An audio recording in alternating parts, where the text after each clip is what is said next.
Hey everyone! This week we've got a Pokemon that got absolutely shafted in the anime. I mean seriously, this is some bullshit. That's right, it's Onix, Brock's trusty rock snake Pokemon he uses for battling and sometimes also as a staircase. Brock's Onix is really the only memory I have of Onix, and Steelix, I just thought it was cool looking. But hey, at least another gym leader has one, right? I can't even imagine if you were an actual 10-year-old going up for your first gym battle and saw this thing staring you down. Yikes. But was it really that scary? How good were Onix and Steelix actually? And in this video, we'll be going over these competitive formats. Look at that defense stat, that's higher than Skarmory's. It's too bad every other stat it has is laughably bad. The 35 HP means that the defense stat is pretty negligible. And for the longest time, I was under the impression that Onix could at least fight back. Like I thought it was one of those bulky and powerful but slow type Pokemon, like Rhydon and Golem. But it turns out that its attack is actually only 45? And it has 70 speed? I guess the idea was that it moved fast because it was a snake. 70 is pretty mediocre, but I thought it'd be much lower. Anyway, its move pool was actually not that bad, with the trusted combination of Rock Slide and Earthquake for stab damage, and Explosion for a good chunk. Even better, it had Bind, which in Gen 1 could potentially mean a dead Pokemon. Potentially is important though. With an attack stat so bad it couldn't even one-hit KO Alakazam with Explosion, and it took a long time to whittle down an opponent and hope Bind didn't miss. Its best bet was to switch in on electric moves and then try to do some stab damage or cheese paralyzed mons with Bind. But even if this thing didn't lose to every single overused Pokemon, it's just straight up worse than Golem in every way. In underused, it lost to practically every grass and water type for obvious reasons. And fun fact, I have fond memories of using Hydro Pump on Onix in Pokemon Stadium and watching it fall apart as it got completely obliterated.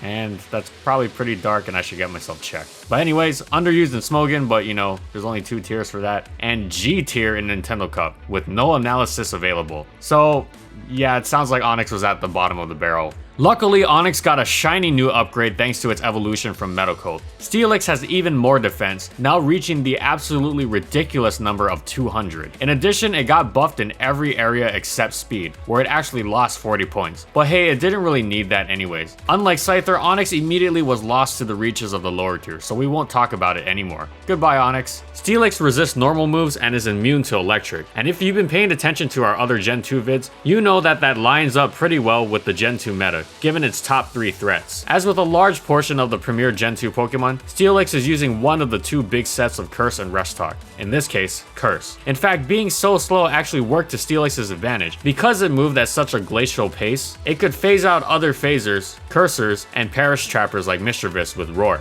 Despite its fearsome visage, Steelix's attack was still pretty mediocre. Earthquake was taken for stab, and if you really wanted more of a threat, you could take Rock Slide or Body Slam. But Explosion was the far more common option because it was guaranteed to blow almost anything up. For reference, an unboosted Explosion did 84 to 94% to Snorlax. This was partially why Steelix appreciated Spike support so much. It allowed it to pick up important KOs, but also gave it a little bit of momentum when phasing, as opposed to just roaring continuously. But although Steelix was no longer 4 times weak to water, it still hated it because of its garbage special defense. Water types, especially bulky ones like Vaporeon, Suicune, and Cloyster, gave Steelix flashbacks of Blastoise Hydro Pumps. It also exchanged its fire type resistance for a weakness, and while Earthquake was pretty dangerous for most fire types, Pokemon that carried fire moves gave it trouble, especially Zapdos and Dragonite, who dodge EQ completely. Finally, since Steelix's HP was still not what you would hope for in a wall, certain physical attackers could punch through it, even with its juggernaut defense, like Marowak and Machamp, with super effective hits. But with all that said, Steelix was still solidly overused, as you can't overrate the usefulness of having a defensive pivot, especially one that has a good matchup against the metagame's top threats, and also one that can explode on anything, bar ghost types. Steelix didn't really gain much from Gen 3 as Sturdy and Rockhead were both useless abilities for the most part, but his moveset switched quite a bit. Curse was never too great on Steelix in the first place, so it started using either Toxic, Hidden Power Rock, Rest, or Explosion alongside the holdovers of Earthquake and Roar. Steelix's lack of an offensive presence still hurt, but it could opt to at least inconvenience the opposing team with Toxic. This had nice synergy with its stab, as Steel and Poison types who could avoid poison were vulnerable to Earthquake,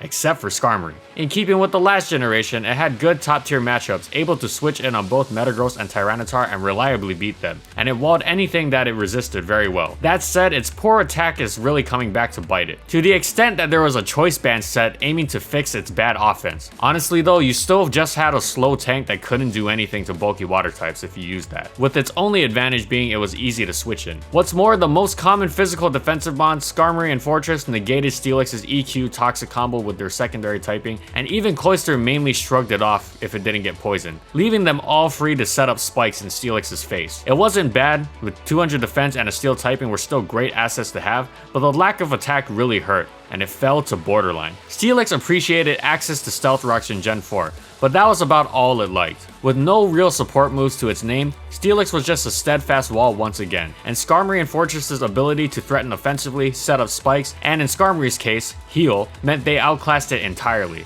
It liked the addition of Gyro Ball, which it used quite well thanks to its lumbering pace, but its attack stat still left so much to be desired. Its one saving grace was Explosion, enjoying one last generation of having the opponent's defense before the bomb went off. But it was so slow and weak to special attacks that it was easy to take out. Keep in mind that the physical special split meant there were now potential special ground and fighting type options to ruin Steelix's day as well. It could stop Rotom in its tracks thanks to its favorable typing, but Heatran and Metagross were better offensive steel types, and Fortress and Skarmory were better defensive steel types. Steelix was really caught in an unfortunate middle ground, with not enough support moves to be a helpful wall, and not enough attack to be a good tank. And so it fell to underused. Gen 5 gave Steelix one nice new option, Sheer Force, which gave it some more attack. But the two things I always mention about Gen 5 are the weather and the fighting types, and Steelix most definitely did not like either of those, except for sand. Rain was everywhere and overused, and every fighting type destroyed Steelix by this point. It could maybe go on sand teams, but at this point why not use Hippowdon, or Skarmory, or really any other steel or ground type?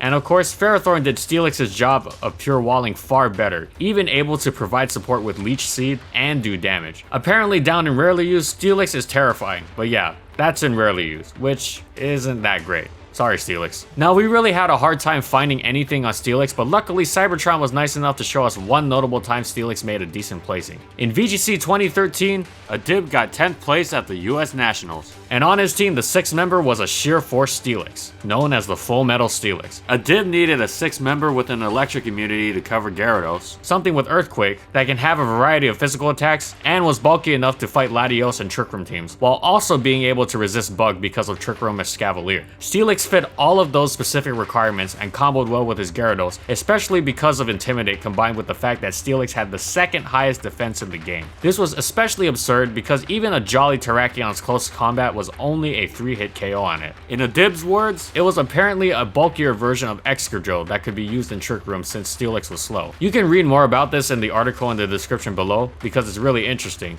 but basically it used Sheer Force to power up its Ice Fang and Iron Head attacks in order to do a bit more damage and then hit everything else with Earthquake, while on a team with 4 ground immunities. So yeah, interesting stuff.